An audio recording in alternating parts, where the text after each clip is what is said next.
As 2026 begins, the global landscape is being reshaped by deepening conflicts, U.S.-China rivalry, rising militarization, and growing climate stress. While governments continue to reaffirm commitments to sustainability, one reality is becoming impossible to ignore. Climate action cannot succeed in a world at war. The UN Secretary-General has repeatedly warned that escalating conflicts are pushing humanity toward climate hell. Today, as wars persist and security priorities dominate national agendas, that warning appears increasingly prescient. From Ukraine to Gaza and closer to home in South Asia, warfare is accelerating environmental degradation, undermining climate cooperation, and diverting scarce resources away from resilience and adaptation. If the next phase of global climate governance is to succeed, climate security must move to the center of peace and security thinking.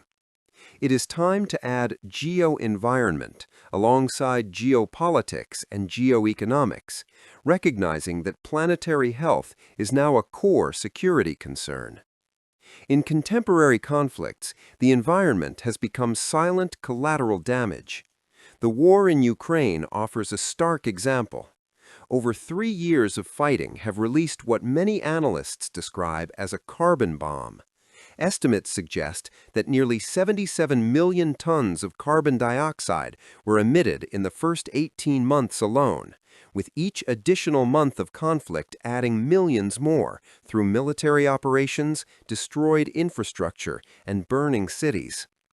Beyond emissions, Ukraine's Ministry of Environment has assessed environmental damage exceeding 56 billion euros.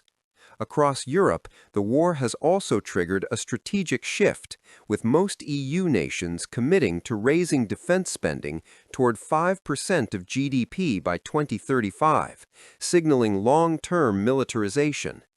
Resources that could have strengthened climate resilience are thus increasingly diverted toward armament, reconstruction, and security preparedness, reinforcing how conflict systematically sidelines environmental priorities.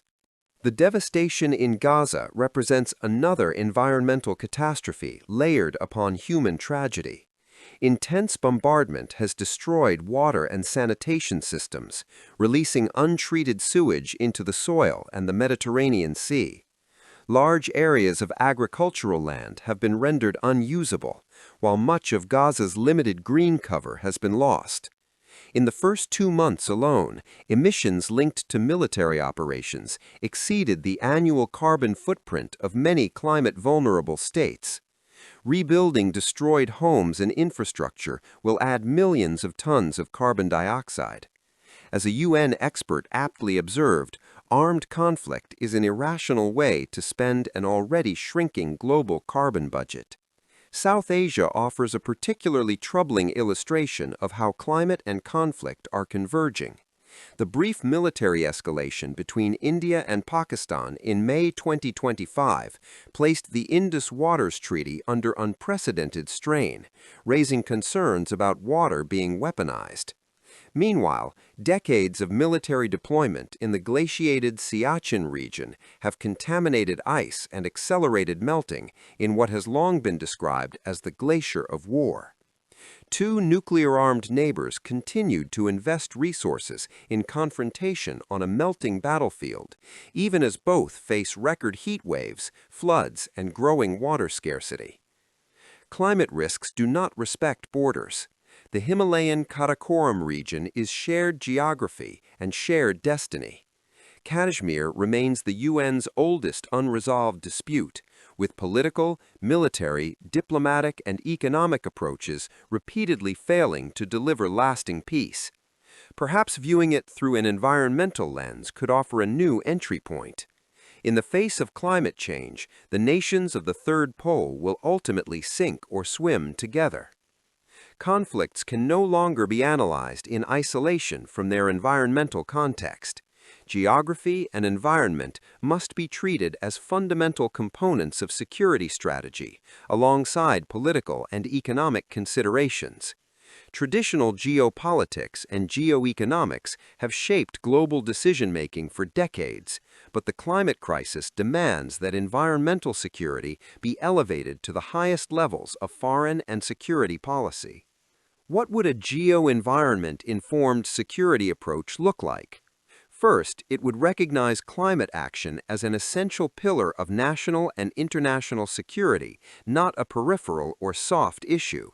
Second, it would require major powers to insulate climate cooperation from geopolitical rivalries, acknowledging that planetary collapse benefits no strategic camp. Third, political leaders must communicate clearly to their publics that climate resilience is national resilience. Societies respond most strongly to immediate threats. Climate change must be framed with the same urgency traditionally reserved for existential dangers. South Asia offers practical pathways for geo-environmental cooperation if political will is exercised. Transforming the Siachen region into a jointly managed Glacier of Peace, dedicated to scientific research and environmental monitoring, could help slow ecological damage while symbolically converting a zone of conflict into one of cooperation. Likewise, rather than competing over dams and unilateral water control, India needs to move away from hegemonic water policies and advance hydro-diplomacy, treating water as a shared lifeline rather than a zero-sum strategic tool. Given India's upstream position, addressing the water concerns of neighboring states in a cooperative spirit would serve long-term regional stability. Drawing lessons from the Arctic Council, the creation of a Third Pole Council focused on ecological preservation and climate risks in the Himalayan Karakoram region could provide an apolitical platform where environmental security is prioritized. As the world moves into 2026 and looks toward the next phase of climate governance, we are living through a polycrisis of conflict and climate stress. Yet this convergence of dangers also presents an opportunity to reimagine security itself.